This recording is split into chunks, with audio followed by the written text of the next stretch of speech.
get it started up. Give me the car keys. Lakeshore Drive. Blog boys drive away with our texts like car thieves. Break down, we study tape and thrive. Analytical preparation, that's what cause is given. Cars don't discriminate, teaching the men and women.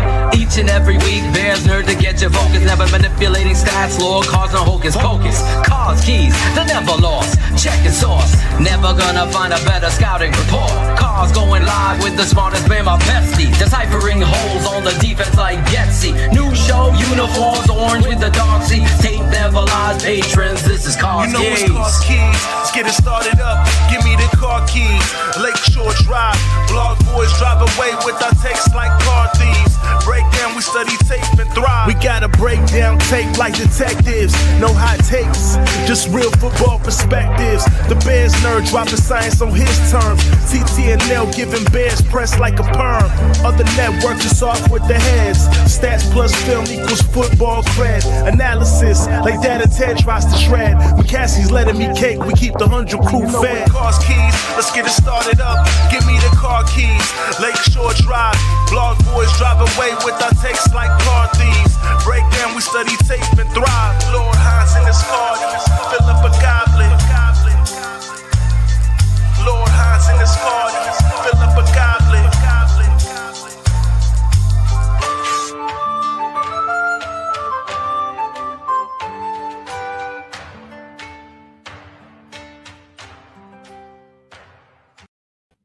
Hey, we back.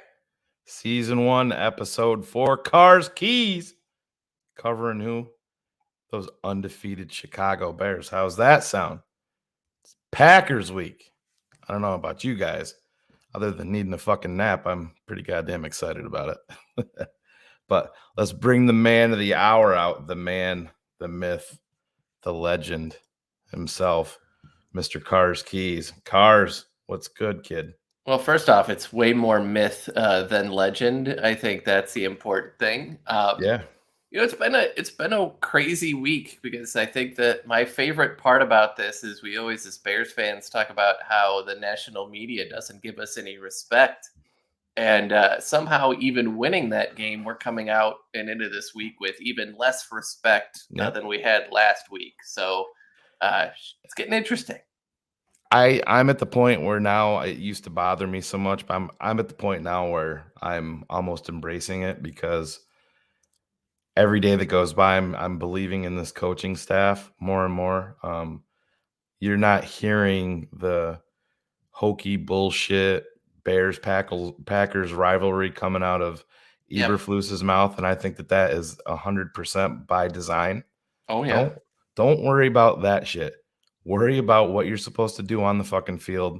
And if you do your job, we feel like we can go up there and maybe steal one. Now, in our predictions last night on keeping it 100, I did pick the Bears to lose. I don't think they're there yet. Would I be shocked if they do win? No, not at all. There's some warts in Green Bay now. You know, Devontae Adams is gone. Is Aaron Rodgers cars? We talked about it, and we're going to cover it tonight. You don't believe in a couple of your guys you're throwing the ball to, you're not even going to look their way, and we're gonna uncover some of that tonight. Well, and I think that's the hard part for all of us, right? Is we kind of all come into this going, we expect Aaron to be Aaron, right? And the only reason I think anybody is predicting, well, not anybody, but a lot of the people are doing is because Aaron Rodgers is on the field. But if you spend any time watching that Packers game with how disjointed everything was and how bad the line was and how little he trusts his receivers, I think the bigger takeaway was that defense was hot garbage for large chunks of it. And it was eerily reminiscent of the Nagy Bears era where you had one good season and you started to get the press clippings. And everybody started to feed off of the press clippings. You know, people made a big deal that they didn't have Jair following Justin Jefferson. But all offseason, all we've heard is that Rasul and Stokes are top 10 corners too. So, well, he tried on that. He tried to follow him on that one play. It didn't work out so well for him. Didn't work out. Didn't work out at all. And no matter what Peter Bukowski tells you. Well, And that's the other reason I cannot wait for this week to go away so I could stop seeing that guy in my Twitter feed, even though I have him now completely muted.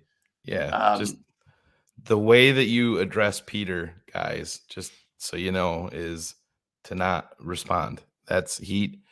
He's the dude that knows how to push every button, and they're sitting a little bit higher up on the mountain. They ain't at the mountaintop. Don't let them fool you there. They're not. They lose in the playoffs every year, but they're At home. above. Yeah, they're above the Bears, and there's nothing we can do about that. You have at some point you're gonna have to slay the dragon. A lot of times in this rivalry, it's went in these streaks. You know, when Lovey was here, they turned it around. The Bears went on a streak, and then after Green Bay's been on a hell of a streak of their own. But hey, crazy things happen, and maybe Sunday night it starts, but I still will hold true to the fact that you have a young football team, and every one of these guys, not only do I feel like they believe in their quarterback, they believe in the direction that Matt Eberflus and Ryan Poles have this ship headed. And you hear him talking, you hear Dante Pettis is on offense. He's a wide receiver, and he's talking about hits and how these guys are showing us stuff, and what they're saying is coming true on the football field. That stuff matters. I don't know how else to put it. I think you look back at the quote from Eddie, right? And the whole team around that play, that whole team knew that if Eddie hit his marks, that he was getting a pick. And maybe some of that is a little bit of bluster, right? And things that happen. But this is not going to be a team like we've seen in the past. Even Fox's teams had problems with penalties. This is not going to be a team that's going to come in and beat and lose because they're not prepared, because they're going to get hit in the mouth and not be able to recover from it. This team would lose simply because maybe of a talent, difference, but it's not going to be because they don't believe, because they're checked out, or because, they're not prepared. They'll be ready for all of it. And it's, again, there's not a lot you could take from last week's win, I would say. But other than the fact that the two things, and I'm sure, everyone has kind of piggybacked off of it, but one, they talked about we make changes drive by drive, right? Yep. And change the play calls and alternate. This isn't Dowell Loggins saying, imagine that. Yeah, this isn't Dowell going, sometimes you just take what the defense gives you. They did that a little bit in the early parts, but then they started to push it. Right. I think you just got to keep watching where that's going. 100%. And everybody in the chat, we're going to take a few minutes here at the end of the show. Put in your questions. Try to keep them related to this week. I'll take out 5 of them. We'll have our guy Cars funnel through them. I'll put them up on the screen. He can answer them. And please don't be embarrassed. It can be something simple. Like we said, we're going to do a show here coming up and just have everything up on the screen for you. Like we talked about, what's 21 personnel, and just we're going to show you guys all of that. There's no stupid questions unless you're going to ask Brian Urlacher if he's seen the new Matrix movie. But have you seen the new Matrix movie? No, that's also way down on my priority list, just like what Brian said. But exactly. But yeah, so put your questions in the chat for Cars. Just put on their hashtag Cars Keys at the end of your question, and we'll get that rolling for the end. Perfect. But man, let's jump into it, man. Let's go ahead first. Let's get this rolling. All right. So let's start off with where this looks like last week for Green Bay. And I think as a complete side note, Minnesota on defense looks to be really bad as well in a lot of reach. Their ends and pass rush is very good, but the rest of it left a lot of to be desired. The key things that you'll take away from this one, outside of the 4 sacks, is that Rodgers was constantly under pressure all game long. 18 times, which is, we've seen games where he's thrown 50 times and nobody sniffs at him. Right. To see that number is really eye-opening. It's pretty telling. The other thing I want to take away from this outside of the passing yards is this team for a limited amount of carries. It was 15 carries overall between between Aaron Jones and AJ Dillon. They still really performed well in the run game. So we'll circle back to talk about that. But that was pretty important. Go ahead.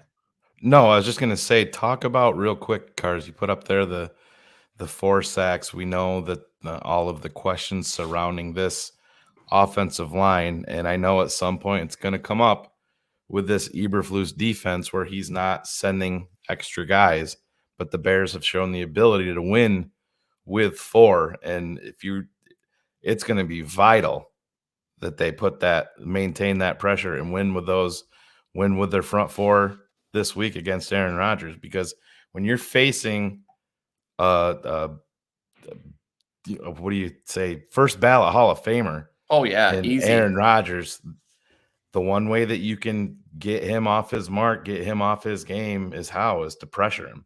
And especially interior pressure. Absolutely. 100%. Yeah. So Armon Watts, he's familiar with this scheme. I didn't realize he played in this scheme and loved it in college. He talked a little bit about that, but he's familiar with Aaron Rodgers being within the division. So I think that helps. But this front 4, let's not forget Robert Quinn. You can say whatever you want about him. You probably saw it on the tape. I brought it up to you, Cars, on the Eddie Jackson interception. His burst off the line was the only reason he didn't get a sack was because he was facing the best left tackle in football. Yeah. In Trent Williams. And if you look back even at Dominic Robinson's sack, right? They both pulled the same move. They were both in the process of getting there. And and when you sit down and mention, Armon Watts, he really stood out on film last week. And I forgot to jot it down and add this, but I thought one of the most interesting kind of takeaways from that was third down. That defensive lineup was Quinn, Watts, tended to be Robinson inside at a defensive tackles, and Gibson at the other end. So they went 3 defensive ends with Watts, and we're generating a tremendous amount of pressure. So he's a player that's going to be way more important than we expected in this game this early. But if you go back and watch, he was constantly splitting double teams, getting through. And we'll look at a second here at the offensive line for the Packers. But that's a matchup that if I were them, I would be truly terrified about. What do you got next there? Yeah, just to finish off, though, defense, right? This was Justin Jefferson ate them for lunch. They didn't do a lot of things complex. They did a lot of slow developing plays. Devondre Campbell and Quay Walker were getting a lot of linebacker on wide receiver looks with the way that was playing. That's a matchup that we want to try to get as well. So they were trying to stay with those 2 big kind of 6'4" rangy inside linebackers. It didn't look good. It didn't work well. Only 1 sack. If you watch that game, Minnesota's offensive line did not look good. So the fact that Cousins only went down 1 time is a good thing for the Vikings, but the Packers were struggling to generate rush. Now, to the one thing I feel bad having to admit is that I was completely wrong on Rashawn Gary. He looks to have become an edge player for them. But the rest of the rush was just not there for a line that was really struggling. So how do you think, Cars, when you look at this team, like I said, I think it's critical that Eberflus has these guys locked in and to not let them get ahead of themselves. I think we've seen a little bit of that with some of the comments with Jalen Johnson. Now I like where his trajectory is headed, but some of the comments coming out, him responding to Trey Lance's game and then wanting to bring back Club Dub. I said that's one of the downfalls of having a young team is them looking too far ahead. They've proved nothing yet. No. They went out, they beat San Francisco when everybody or most people picked them to lose. But where's your confidence level that Eberflus is gonna squelch all that behind the scenes and have them ready to go?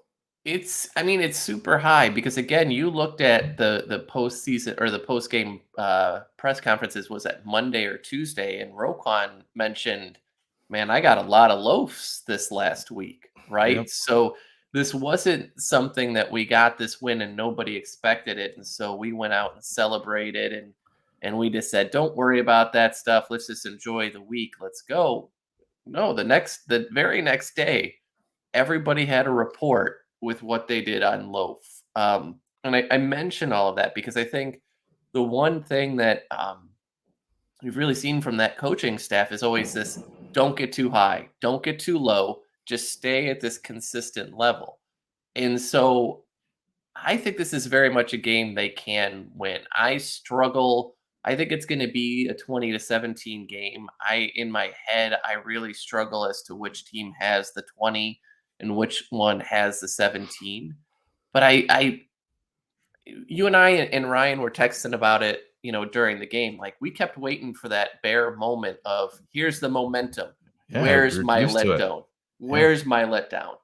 And 3rd and 13, yeah, unsportsmanlike conduct, first down, next play is a 55-yard touchdown. Yeah. absolutely. And so what would also be what we're used to, right? You get this big, momentous, huge win. We saw it in the Nagy years, right? We had that big win, and then we go back, we lay a goose egg against the Miami Dolphins, or we struggle against the Giants. I don't get the sense that this staff is going to allow anybody to get too big for that. And so I really feel like they're going to continue on. And keep that going. So yeah, I don't really think that this is going to be, the rest on your laurels guy, because Matt has never been that guy his entire career. So I think it's just a consistent message. All right, what do you got next? So next, and this is where it gets fun because we talked about this a little bit. So when you look at that left-hand side, Bakhtiari and Jenkins, that's your left and right tackle. I know that there was the quote out today that Ryan sent us that it's going to be interesting to see. I think it's going to be interesting in a bad way. Maybe Jenkins plays, but the way that Bakhtiari is looking, I really don't understand why they would even try to trot him out. Especially, yeah, you saw that video, like you were Yes. talking about, man. Not good. Well, and considering the fact that for the next 2 years, that guy is on the books for $62 million. Not this year, the next two. It's like Next 29 and 32. And so and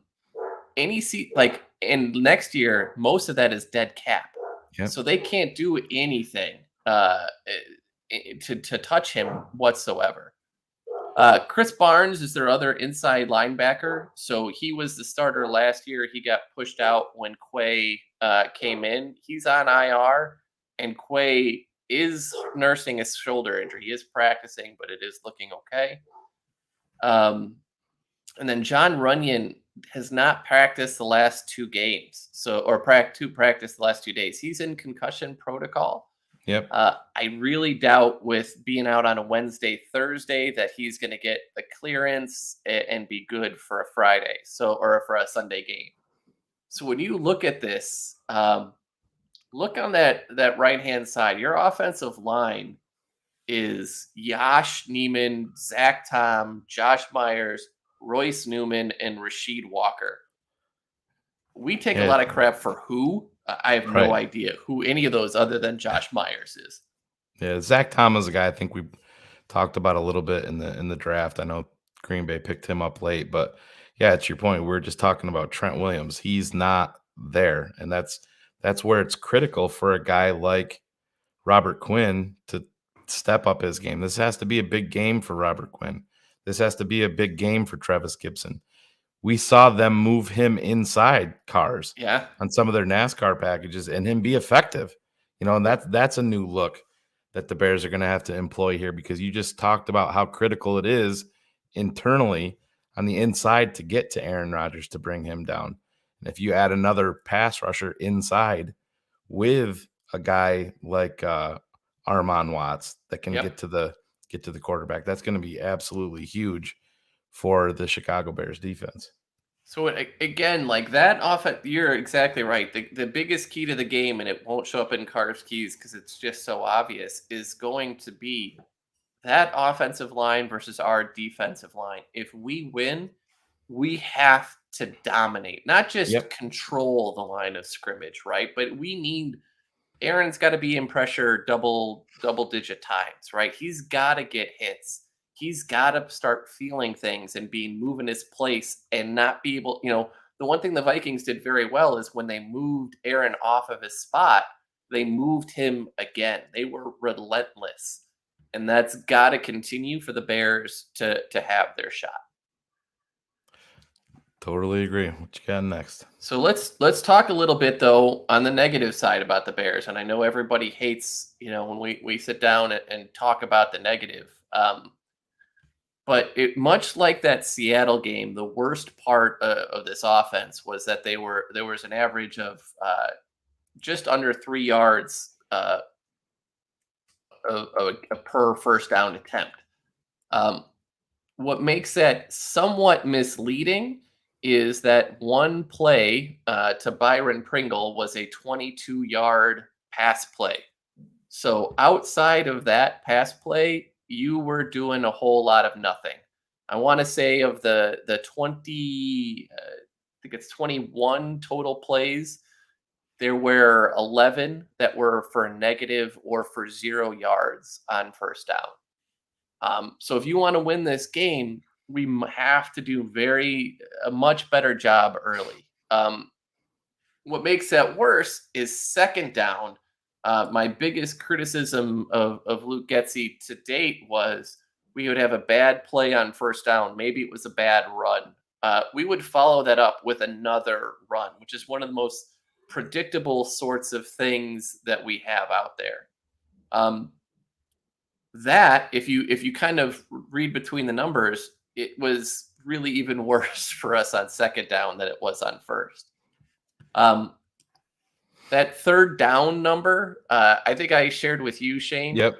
The Bears completed their first third down of 6 or more yards. So it was, they needed 3rd and 7. And it was the first time since 2020 that the Bears completed or converted a third down and long in that situation. So, yeah. Yeah. So that, I wish I would have had that last night. I could have bounced over Mr. Urlacher's head when he was defending Matt Nagy. I'm just giving him some grief. Cars, that's the mic drop for any. Yeah. For anybody that wants to give Matt Nagy any praise, come on. That's third down is where an offensive genius makes their money, right? 100%. And to get to that point for 2 seasons and not be able to do that almost equal seasons, it's terrible. I know. So thank God Phil isn't on this show, so I don't have to get kicked off. But there is one of the things we need to keep our eyes out is what happened with Monty. So it isn't necessarily Monty specific, although I tend to think that it is. When you look at what Monty saw in the box, so 8 of his 17 runs saw 8 in the box. So if you're familiar with a traditional 5 offensive linemen, you've got 4 defensive linemen in front. That means you have some combination of 3 linebackers or 2 linebackers, 2 safeties, 2 corners that are within a yard of this line of scrimmage, right? So that is what 8 in the box looks like. When you look comparatively, and again, smaller sample size of only 9 runs, Khalil Herbert only saw 8 in the box 2 of those times. So you're talking about a less, basically half the percentage of what that looks like. So one of the things that we need to watch continuing on is that use. So Monty is very good in screen game, but he is not a very extreme route runner, right? There's very limited routes and things that they want to do. So what looks to be happening on the defensive side of the ball is when he's in, the teams are selling out to stop him right now. So we didn't see a lot of play action early on. We didn't see a lot of motion. We saw a lot more line up and let's do it. To Getsy's credit, he stuck with it, even though it wasn't You working. have to, Cars. Yes. How many times have we talked about exactly that? And that was one of the biggest downfalls of Matt Nagy. He could talk about it. It killed him that when he had to run the ball like that. Oh, But the first sign that it was going to falter, it was thrown out the window. And hey, I tried. yeah. I tried. To me, it's a huge feather in Getsy's cap that he stayed true to that. It wasn't working. You could see it. The only thing that I was a little bit more surprised at was everything out of the gun, mainly Yes. with Monty. But it's under the conditions. Like I said, I understand. I know this is gonna piss everybody off in the chat, but we've talked about it 100 times. I don't expect the Bears to invest in a And a running extension back. or No. bring him back. They've done their minor moves, and I think that they're gonna continue to do that moving forward. It doesn't mean that David Montgomery's a bad player. He's not. He's a very, very Very good running good. back.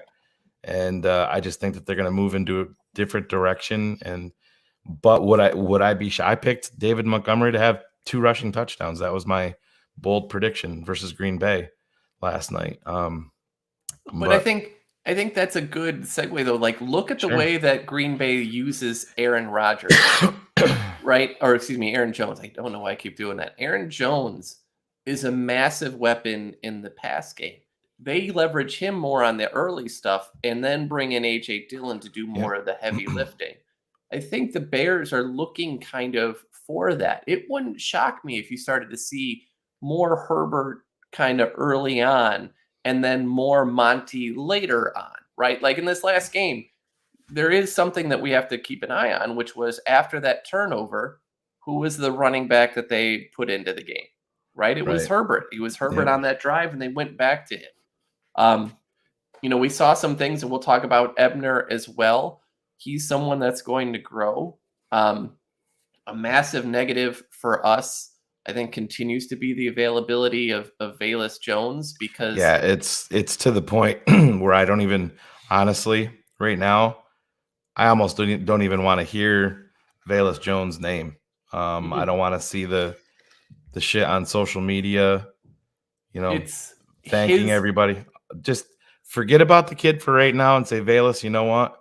You get healthy, and that's going to be the update. Until you're healthy, there's no update. I Because think that's the way it has to be because if again, when you look at San Francisco, and I'll harp back on this, right? Getsy is part of that same tree with yeah, LaFleur, with Shanahan. There are plays out there where they're going to want him in the backfield, and we'll do a couple quick videos to kind of show what I'm talking about. But when the interior game is not working with David Montgomery, they're going to want to line guys up in the backfield with him to send out on routes to create these RPOs of I can either hand it to Monty or I've got a running back or wide receiver sprinting. I think a lot of those are the looks that yep. we had for Velus. The negative with him out, other than just anything of that, is we don't have anybody else to fill that role right now. There is no one else like him in his size, speed. So it does leave a very big kind of opening that we've got to watch for. So it is concerning to say the least that he can't get out there, and if he doesn't play this week, it's that yellow flag is Yeah. starting to become a little bit more red.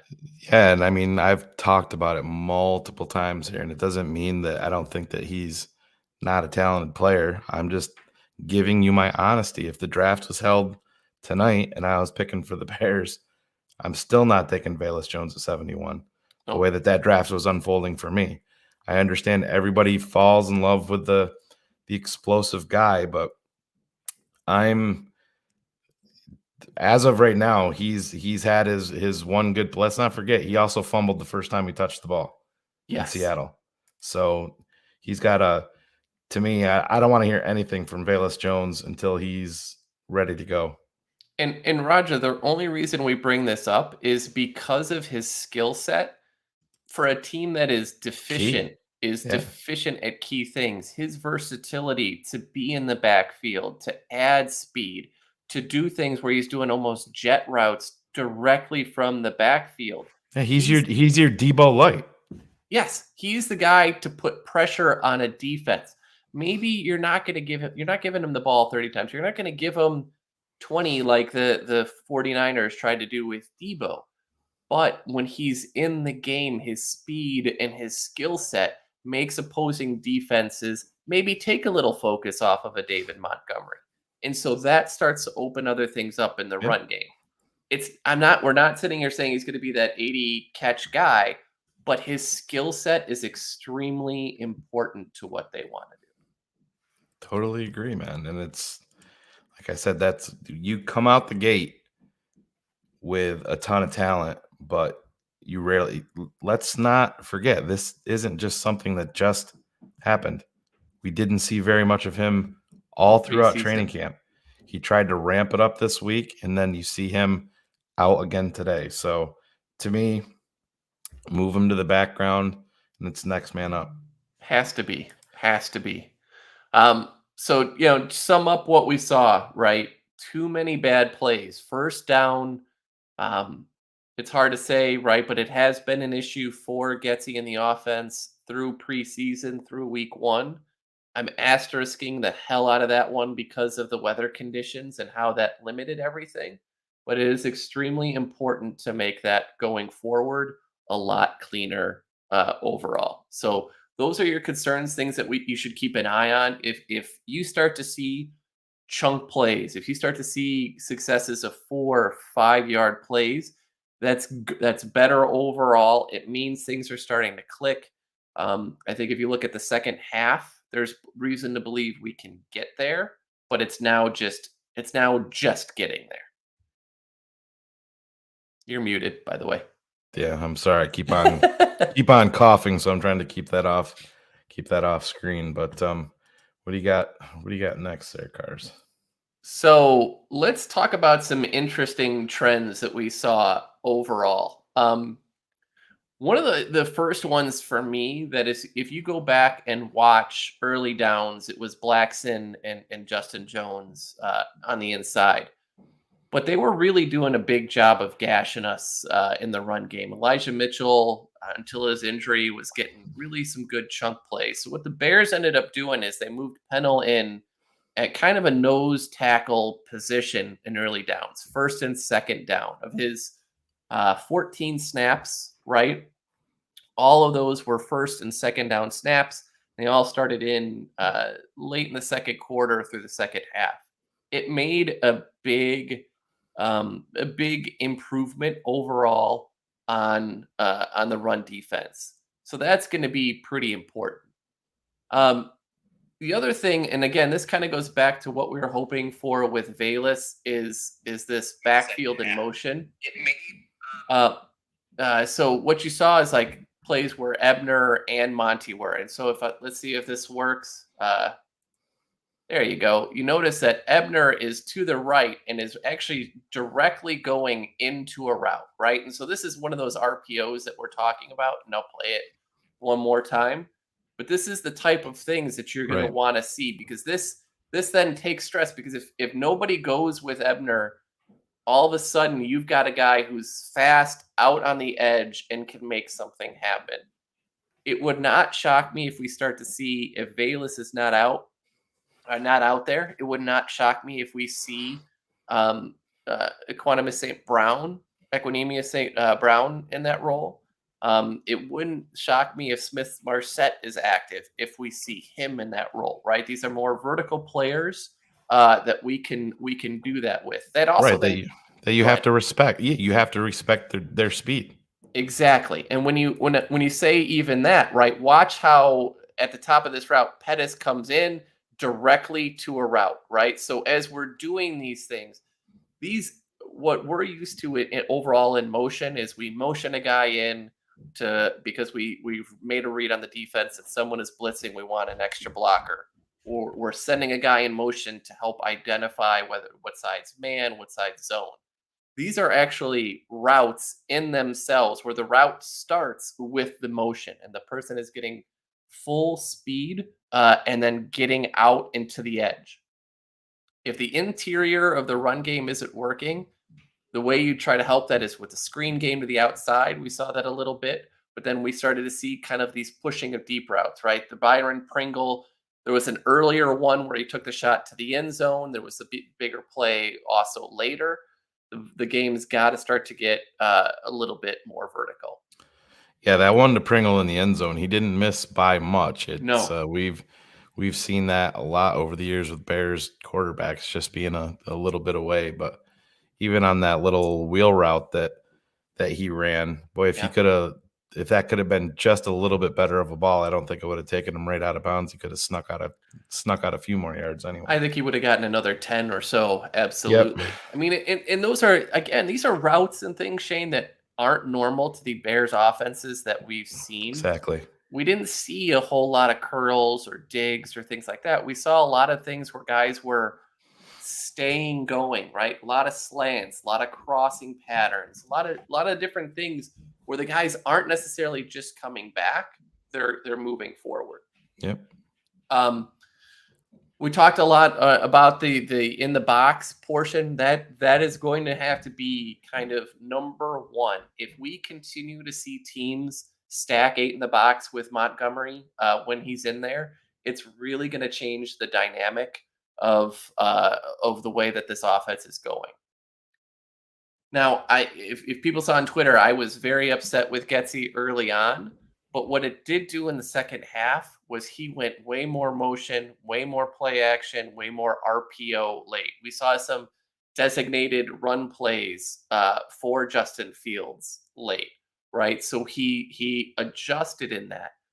I need this to happen earlier in the game, right? We don't want to wait to get it too far.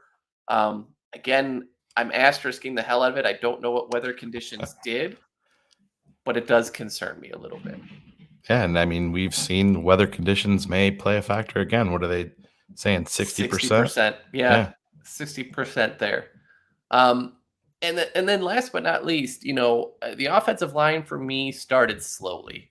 I thought they got way better, and this has been a trend kind of from the preseason on, since the first game that Tevin played. The right side started slow. I thought Braxton Jones started a little slow, but I did think you could see them pick up, right? And they started to get better overall as the game wore on. That was extremely important that this kind of thing has to get set early, right? We need to set the tone. We need this to happen. And so that's important. And the one thing I think, Shane, we talked about that I left off is that kind of third down defense, right? When you're talking, you got 3 really stud defensive ends or fast, quick defensive ends with Watts out there. I'd like to see them make even more of an impact on third down, because that's going to start to tell you when some of these things are clicking. So those are overall on trends, right? So as we're going, you will notice, and this is a shame on me, I just ran out of time to come into formation breakdowns. I ran out of time with work. We got a few weeks left to cover it, guys. It's all. We'll get there. We'll get there. It's all good. But I think it is interesting to watch and see how this plays, because the other thing we're looking for is really one of Pettis or St. Brown to really stake a claim. We're looking for Cole Kmet to stake that claim. I think Justin missed Cole a lot on underneath stuff because he's the anti-Mitch, right? We used to always say, Mitch, can you please throw deep for the love of God? And here he's missing some of those underneath things. But those guys, someone in that group has really got to start to step up overall. Yeah, and I mean, that's you only have to look as far as his interception. Yeah. If you look at Cole Kmet, I mean, that was Eric Kramer broke it down on Kramer's quarterback class today for the TTNL patrons. Cole Kmet was wide open. I mean, you're not. Yeah. It's not going to be a big play, but you know what? You survive in advance. If it's a gain of 10, you move the chains. And that's really the game. And we've said it a couple different times, Shane, right? This is the first timing-based offense that he's been a part of. So this is all things that he's going to have to learn. And so getting the ball out, those sorts of things are really big. I thought some of the things that I saw from Pettis and St. Brown were very encouraging. I thought St. Brown, especially in the run game and passing, was very good. I thought he got vertical very well. Um, it was a little bit of a disappointment that Mooney didn't have more of a game, but I think they kind of locked in on him. So this is going to be that step up game, and so that's going to be extremely important. So let's just move on to the keys here. This is a little quicker than last week, but I think we're kind of getting into the flow here and understanding. So first and foremost, we need to keep Christian Watson, who is, if you see here in the middle of the field by the 40-yard mark, and if you'll notice, Aaron Rodgers is staring directly at him and has a throwing window there. Aaron, after that drop, saw him multiple different routes open, refused to go there. So you've heard him on interviews saying that Amari Rodgers will be active and out there this week. It could be that comes at the expense of Christian Watson. But he was open, but he has completely destroyed Rodgers' trust for right now. And that's a play we can't let him though be the confidence building game. The Cars, we talked about it pre-show, man. It's we were waiting for the typical Chicago Bears letdown. This is the typical Chicago Bears momentum shift as he dropped the 75-yarder versus Minnesota. Bears fans are making fun of him, blah, blah, blah. And he goes out there and he catches the 85-yard touchdown against the Bears. Or he goes 6 for 250, right? Or some ridiculousness, and it drives you nuts.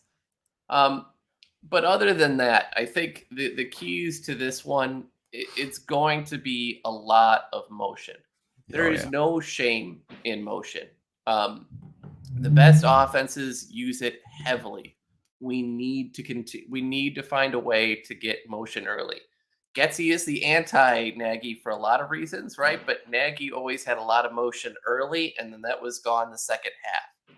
Getsy had limited motion early, but heavy in the second half. We need to see that kind of continue on.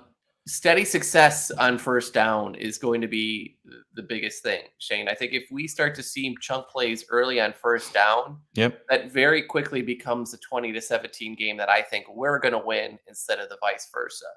You can't always play from behind. No. If you are coming from and behind on the down is even more so. You don't want to be in 3rd and 6 with a young offensive line, young wideouts, young running backs, young quarterbacks. Because, yes, did Justin Fields absolutely save us? Sure. Absolutely he did. That's, again, why we have this faith that he's going to be this great quarterback. But you don't want to put it all on his shoulders all the time. You need somebody else to step up.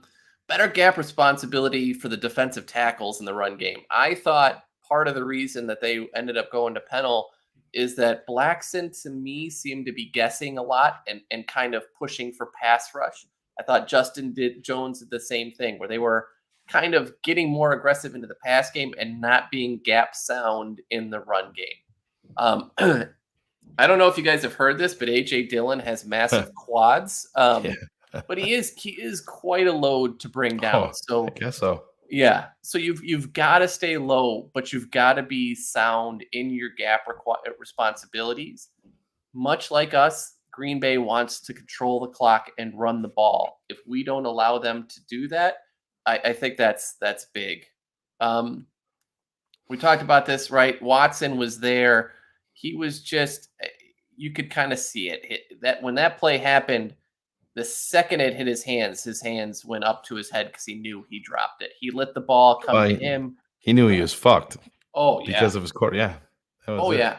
And so again, that's the portion that's there is, he didn't, when push came to shove, the ball went to Aaron Jones, it went to AJ Dillon, it went to Randall Cobb, and it went to Robert Tanyan. That's not a recipe for success for any team. So these are guys that you have to, again, if you're harassing, um, it, it could be a very good kind of tee off day overall for the Bears defense. Yep. The run game will be there. So I like Devondre Campbell. I think Quay Walker is an interesting guy, but I walked out of that San Francisco game, Shane, with a even greater appreciation for Fred Warner and just how good he is.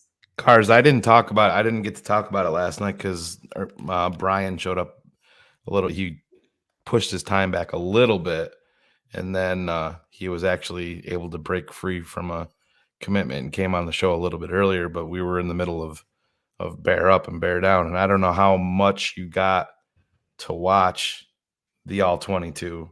A lot, way too much. Roquan Smith, there's a lot of people out there tooting his horn and saying how amazing he was. He had a tough game. Not if we're being good. honest.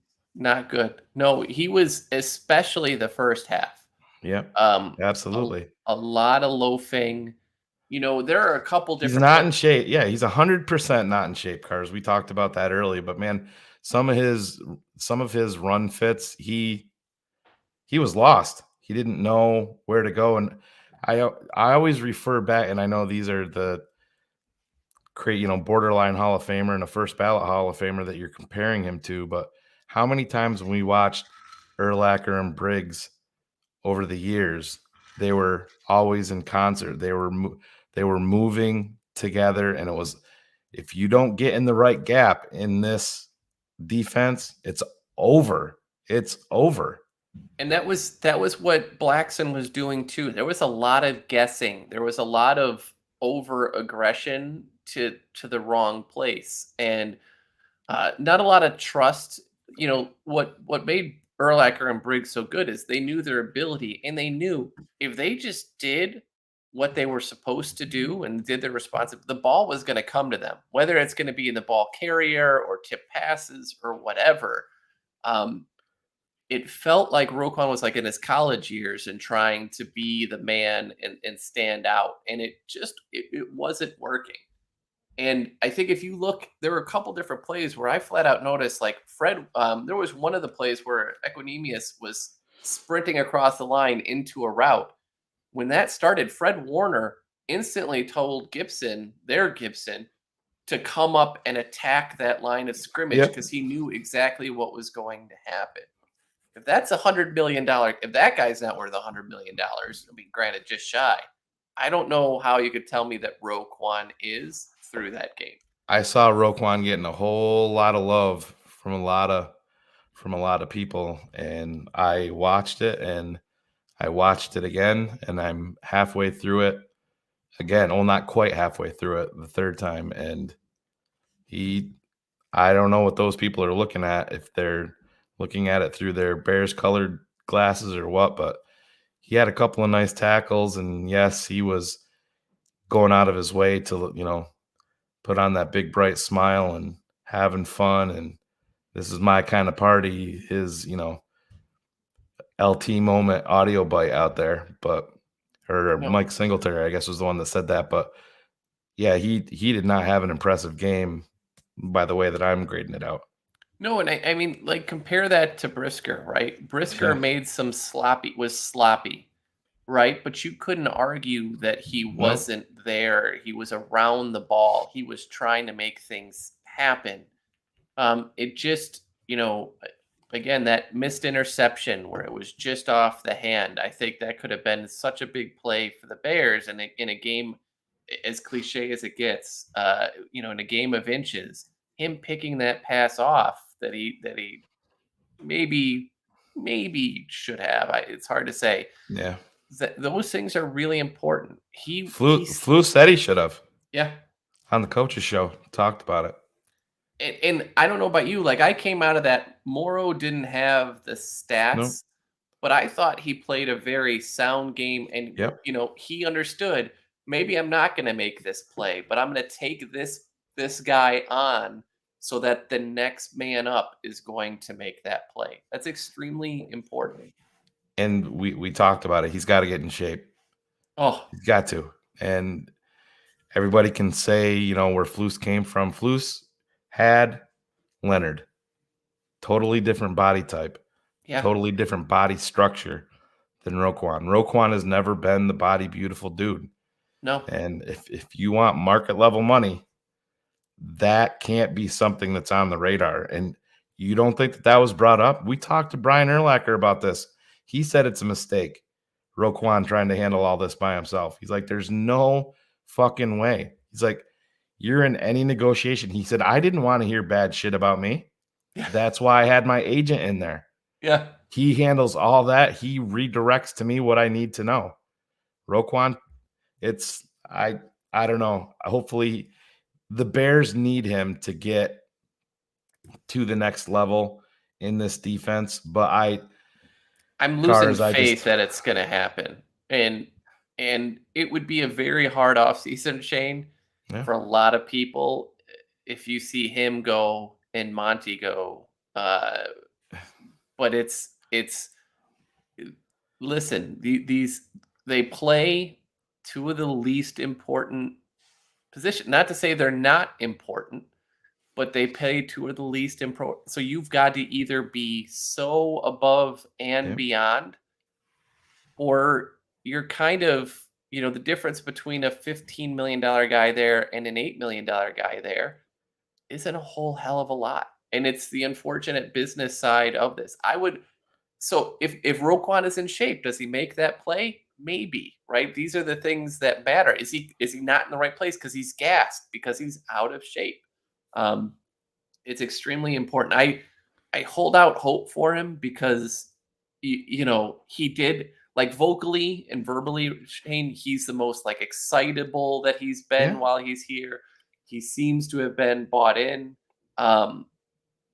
But man, like, the death knell here would be like if he gets nicked up for a game and Weatherford comes in and goes lights out, like that's game over real quick.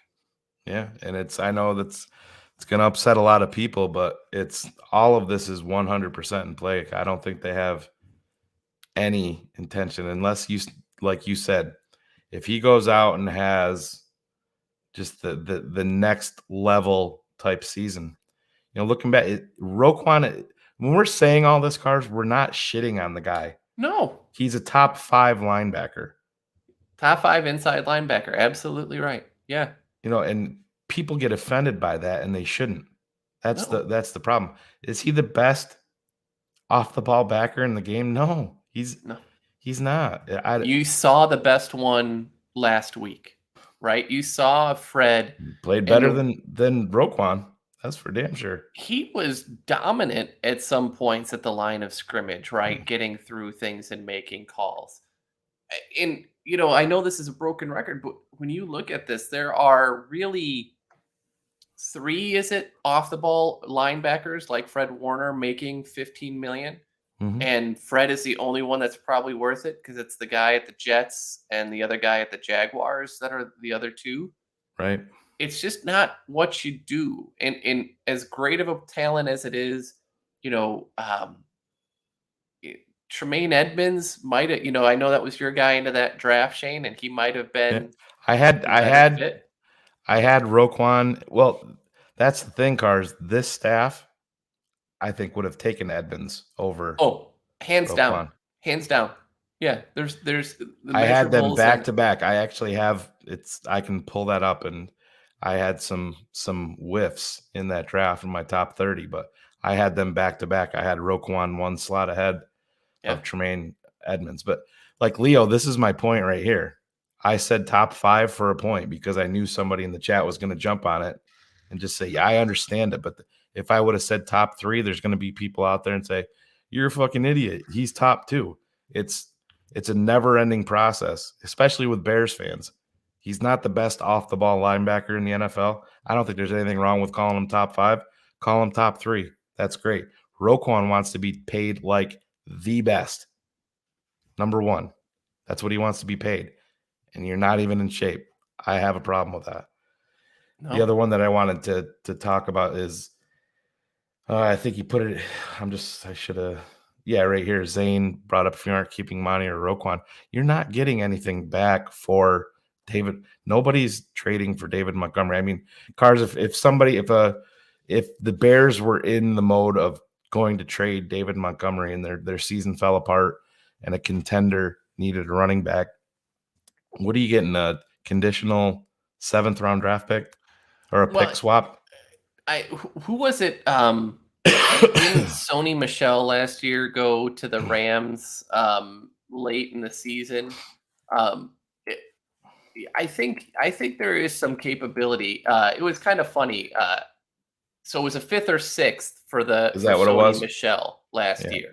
So maybe that's also the Rams, but so I think Dustin, my son and I were talking, and we mentioned, right, because one of the teams that looks like they might want to go make a run is the Baltimore Ravens. Sure. But they're having major problems with the running back position. Later in the season, could you maybe convince them to get rid of a 4th? Yeah, maybe so. And then absolutely you do that. Roquan is going to be the trickier one because with again, when you look at Monty, God, Phil, if you're listening, I'm sorry. Please don't cry too much. But with Monty, you still got Darrington Evans on the practice squad. So you still have that 3 running back room. Yep. The only reason you would go move Roquan this year is A, either your season completely falls apart, or B, Weatherford starts to show you a hell of a lot, and you make the decision right then and there. The Bears most likely would tag Roquan for a year. I agree. Get another year out of him for 14 or 15 million.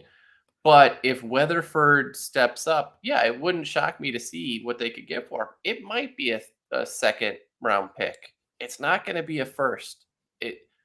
That position does not go out. You're talking about Roquan. You're talking about Roquan. Yeah. No, there was people out there talking about, I'll take the Mac deal. Well, of course you would. There's not a team in the NFL that's giving that up for an off the ball backer. None. No. Unless he starts all of a sudden pulling out like 2 sack games and he's blitzing effectively, but we're not going to blitz enough for that to be a thing. Yeah. So I just don't see it. I hope I'm wrong because I do like the guy, right? He is fun, and when he's smiling and he's in the mode, right? Like, and when he's on and he is going from sideline to sideline, like that speed, that the way that he can close on a ball carrier, he has those traits. There's a reason he went 8th overall, right? Like, there he is. It's just down to down, game to game. You don't know what version of him you're going to get. I'm sitting Monty. I think he's not wrong that we're heading there, and that brings me just to the last key. They've got to get vertical early. Yeah. If we want to make the most use out of the run game, and again, this is a game I think Tevin Jenkins, as that game went on, he got juiced up. That was fun. Well, Cars, you talked about what running back did they bring in money time? They brought in Herbert, but in your point, if you look at right guard, who did they bring in money time at right guard? It was Tevin Jenkins. Yeah. Same thing. I mean, he was Crute's point. I don't know if you got to listen to it, but he was talking about Tevin Jenkins at right guard. Olin was, and came away almost blown away at how much he just improved in game. Yes. And he said that told him that he's getting it. And he said once a player has bought in and then he starts to get it, then they can get to that next level in terms of their on-field production. I mean, he's got everything that you want. And I understand if Phil was on here with us, he'd be talking about playing him a left tackle. That's not an option right now for this. That's not. It's not on the table. He's gonna play right guard. That's what it is. I mean, you can bitch about it until you're blue in the face. He's gonna be the right guard. Well, and I think, sorry to cut you off there, but I think it's extremely important. Part of the reason they want him there is because let's say you move him to left tackle. Your right guard that you put in there is Yeah. not going to be as good as Tevin in space. I don't know if you saw, like, Tevin Oh, yeah. got to that second level very good. For Yep. Braxton Jones's issues in the pass game, he was getting out and getting to second levels. That mobility overall, my biggest complaint, I thought Mustafa overall actually didn't play terrible. But when you get him into space, he looks like Billy Bob in that awful MTV movie where he's like, hey, am I just supposed to run downfield and pretend like I'm lost? Because that's what he looked like. Yep. You get Patrick in there, and now he's very good at in space. I thought Cody Whitehair had some massive pancake blocks on picking up stunts and taking off and getting to the second level. We get Got up in that dude's face where I was like, oh God, Oh. here comes the flag. I was shitting my pants. I'm like, here we go. He This did is it. this is the Mario Edwards play Yeah. all over again.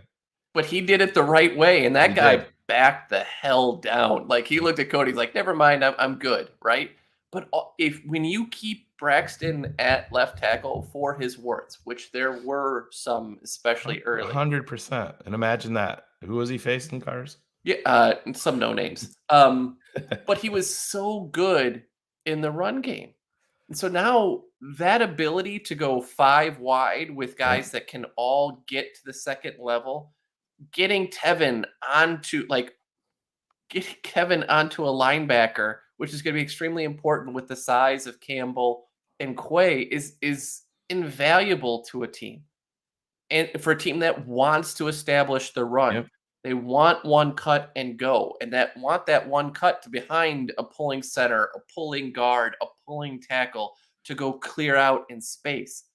Tevin may go down as an all-pro at right guard, and this may be a move that is great. And I understand that left tackle is a premium position, and that's the one that so many guys want to play. Guards are getting fucking paid now, man. They are. Because why? Right? Nothing kills these quarterbacks anything more than pressure direct pressure Yep. right in their face. It's why Aaron Donald is by far the most valuable defensive player. It's not that he's necessarily any worse or any better than everybody. He is, but he's also extremely good at a position where you can disrupt a game in a fraction of a second. Right. All right. Well, we talked a little bit. We'll get to these. I highlighted 4 questions for you, Cars, but real quick, we did our predictions and for the game, and a bold prediction for the game. You got to put your nuts on the line. What's Cars' prediction? The more I talk through this, I'm gonna go Bears 20, Green Bay Packers 17. So Wow. I think that we're gonna come out of this with a victory. What's your bold prediction for the game? Oh, my boldest prediction. I'm going to look that we're going to get 2 sacks out of Armin Watts this week. That would do it. That would be exact. Eberflus would be over the moon with that. I mean, thank you, Vikings, for switching to a 3-4, because that is a massive gift for us. Thank you. Cherie taking her shots at you, Cars. Oh my gosh, Cherie, we're going to have to talk. If you keep this up, I'm sending you over to the region. So let's clean that up. Let's clean that up. All right. Alex H says, question for Cars. What is the one formation best suited against the Green Bay defense? 12, 22, etc. So I would look to do, again, a lot of 12. The strength for Green Bay. Just explain what that is real quick. Yeah. So again, right, we're talking about 1 running back, 2 tight ends, 2 wide receivers. The strength for Green Bay is in their edge rushers on defense and in their defensive backfield. When you're doing this, I'm not as big of a fan on Stokes as some of the Packers are, and I thought he had a very bad game. I know Rasul had a great year, but I think that's kind of those one-off kind of, RW McQuarters. All of a sudden you pick off 7 passes here, and then the next year you're kind of burnt toast type of thing. After you get paid. Yeah, exactly. But I think that's extremely important because Rashawn Gary, if you looked at the numbers, was one of the best outside edge rushers at winning one-on-one pass blocks last week. And so that gives you an extra body in. It didn't really show up, but I think the skill set of a Ryan Griffin and a Cole Kmet against Campbell, against Walker is extremely important. But it also gives you the ability to start moving these guys around and trying to develop running backs and wide receivers onto Quay. I'm not the biggest 11 proponent for us, mostly because, so again, 11 is one running back, one tight end, 3 wide receivers, because the talent isn't there across the board. If Pringle starts to show more of what we see, that changes. But I think I just really look at this like, is that, and then Kerry Franklin, yes, a 22 is 2 running backs and 2 tight ends. Oftentimes that's called more of a heavy set. All right, let me get myself off mute there. And my buddy from last night, Paul Clark, he thinks Valus plays on Sunday, but Valus did not even participate today. So it's definitely trending in the wrong direction there, Paul. But all right, Juke God. Will the Bears play more 2 high safeties against Green Bay than they did versus San Fran? # Cars Keys question. So, no, I don't really expect that because I think they're going to wait to see whether these wide receivers can do it. I understand, that first play that Watson got deep, and I know that Vikings played a lot of deep. I don't necessarily think that they will, because there's not really a guy that they're worried about to take the top off. San Francisco has, we talked about it last week, right? Like Ayuk is massively underrated as a wide receiver. I really see them kind of staying with Eddie Jackson as a deep safety, and I see them using Brisker more in the box because of the threat of the run game. You're more afraid of Dillon and Jones beating you than the wideouts, and that's why. Are you looking forward to that Dillon versus Brisker matchup? No, because I think Brisker's just going to destroy it, and it's not going to be much of anything. But that's my Kool-Aid. That's my Kool-Aid coming through. Oh, there you go. Well, good question, Juke God. Leo, what does Mooney have to do this season to be considered wide receiver 1 talk? He's no physical jump ball winner, but can't he develop to get open like Devontae Adams did? So I think the bigger comp that I've fought but does have a lot of truth to it is kind of the Stephon Diggs, where Mooney has to be pristine is in his route running. When you throw up Adams, when you look at Cooper Kupp, when you look at these guys are not the fastest. They're not the most physically gifted. Stephon Diggs, I swear, weighs like 160 pounds when he's playing. But he is so efficient. Like, there is no wasted movement. There's nothing else that's there. I think he's got a real chance. Let me pull back. To me, and Shane, I don't know how you feel about it, but you've probably heard me say this multiple times. At any point in the NFL, there's really 5 to maybe 10 true number 1 wide receivers. I think if you look at the NFL right now, that is Diggs. I think that is a Cooper Kupp. There's just a couple more that are out there. Mike Adams in Tampa Bay, I for sure think is one. Devontae Adams out in Las Vegas is one. Some no-name guy in Minnesota that's going to completely rewrite the record books this year. He's another one. So there's no shame in not being a true number 1. But I think if he's just kind of your 70 to 80, catch guy that's 900 to 1,100 yards, that's good enough for most offenses. Totally agree. Yeah, I wouldn't be upset with that at all. All right, next one. Raymond Clark. Why do you think who do you think will be our number 2 wide receiver set in stone? So this is a tough one because I want to say that it would be great if it were Pringle. I think, again, from what he does, but You're going to look to a guy that played in Green Bay next year, right? I think Equinemius, I really get the sense that they're going to give him every outside chance. He's already getting it, Cars, and when you have your head coach pointing you out, they asked him, what are some big plays? Everybody saw Dominique Robinson's play. Everybody saw Dante Pettis' play. Well, the Dante Pettis play does not happen without what? Doesn't happen without EQ St. Brown hustling his ass off to make that block. Flus sees that. And when you're winning that portion of it, they're going to put you on a fucking pedestal and let you lose it yourself out on the field. You don't think that he wants some vengeance in this game? I think the Bears are very well aware of that. And I think the Bears will try to take advantage of that in some situations. And I think we got to look back to when Getsy talked about the near interception, right? Yeah. And he pointed out that that's not a route that Equinemius had run. And I keep seeing it in the chat. Yeah, Dante Pettis is probably your best route runner. He's done very well at getting open, but the tree of routes that they seem to have him running is a lot more deep and kind of intermediate stuff where Yeah. Equinemius is doing a mix of all short, medium, he's doing the outs, he's doing kind of the slants. The route tree for him seems to be way different.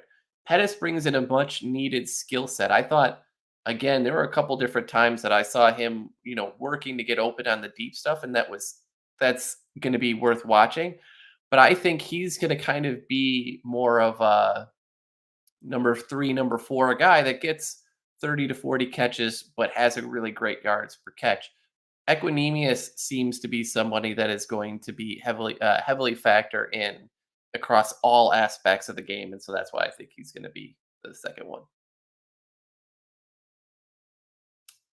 You're muted. I'll just talk through it. It's fine. My bad. I don't want you to hear my coughing. I'm coughing up a storm over here. Cars, why is it taking Getsy so long to get the play calling clicking other than the obvious of being a first-year OC? Do you think he goes away from so much shotgun with Justin Fields? So I think we jokingly texted about this earlier. The hardest part for Getsy, other than being a first-year OC, is there are 3 new pieces at offensive line. There are 3 new pieces in the wide receiver room. There are 3 new tight ends to the whole franchise, right? So all of this has to come in. And I also think, we don't know what a lot of these guys' strengths are. The Nagy years were offensively lost years to me. And so what they're trying to do is figure out A, what those guys can do in practice, and then B, what those things can do to translate out to the field. So I think the biggest thing that we're seeing here is that. Do I think eventually they get away from shotgun? Yes, but much like with Mitch, one of the advantages that shotgun gives a quarterback who is young, it gives you a much better viewpoint of the defense, right? To make call outs, to see who the middle linebacker is, to read the coverage, and to see everything happens without a defender in your face, right? It gives you that visibility. As Justin becomes more confident and the game slows down, it's not that he's not a confident guy, but he is struggling a little bit with some of the where balls go, or who the right read is, or who the hot one is on a blitz. He's gotten very good though at starting to call out the blitzes, and there were several plays that I noticed where he's waving guys in because he's correctly identifying someone that's coming in. I think when all of this starts to settle and the team gets a really good sense of what works and what doesn't, that will change. But I think Shane, you and I have said this multiple times. Yeah, that's a back half of the season thing. This first half, if you win 3 games in the first half, like that's a massive win because you don't know what you are. And so now once you figure that out, that becomes your launch point, and that's what your offense will look like. They're already ahead of the game. What, 95% of people picked against them week 1. So well, and we were supposed to win 0 games, right? But yeah. I think, again, it's just all momentum do not look at, even if the weather was perfect last week, don't look at the way the game was called last week, expecting that that's the offense. Because in week 12, it is going to be so vastly different. And we're going to see a different Justin Fields. We're going to see a Well, different wide receiver room.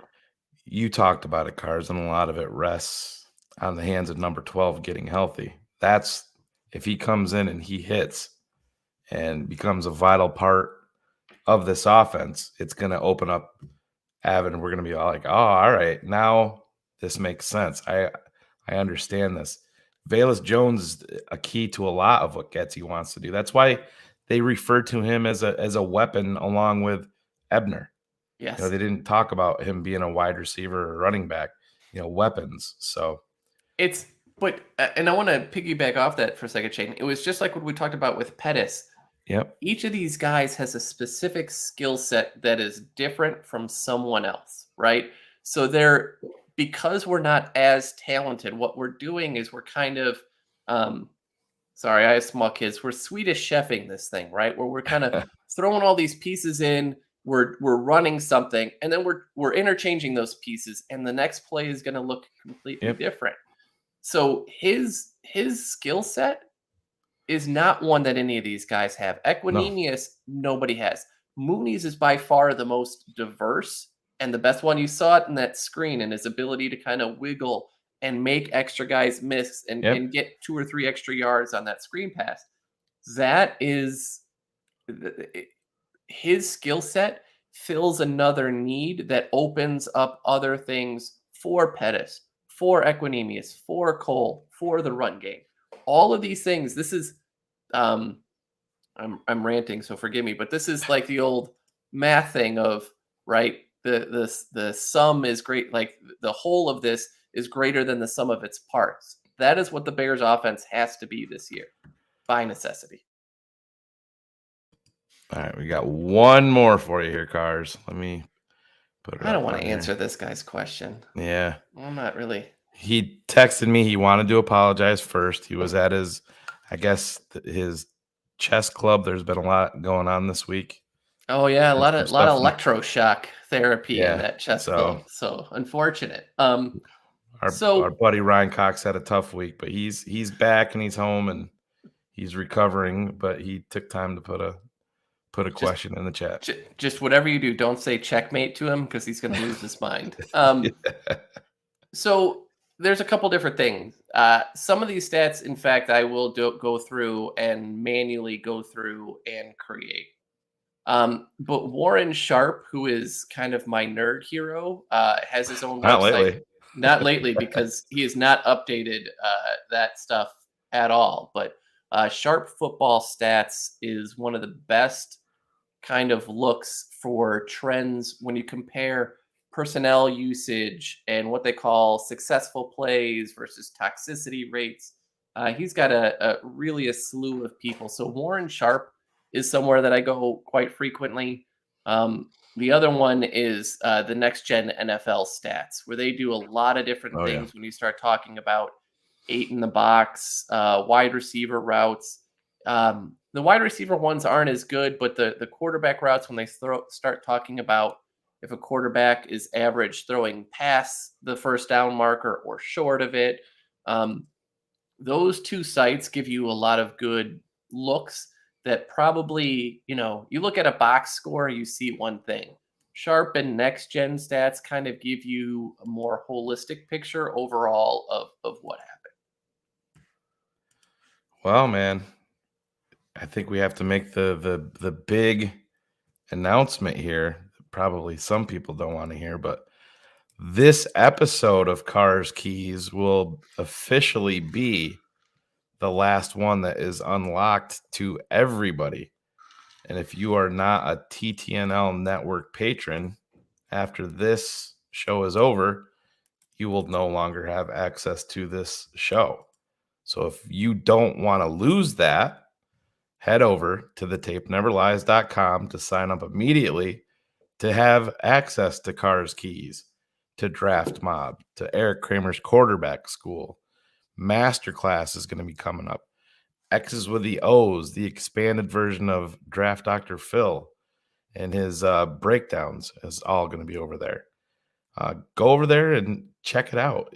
There's no contract. If you decide that you don't like it, you're going to be out $7, and no harm, no foul. But I think you really will like it. If there's patrons in the chat here, I think they will vouch for us that it's well worth the $7 investment. But tonight will be the last free version of Cars Keys as we transition over to patron only next Thursday.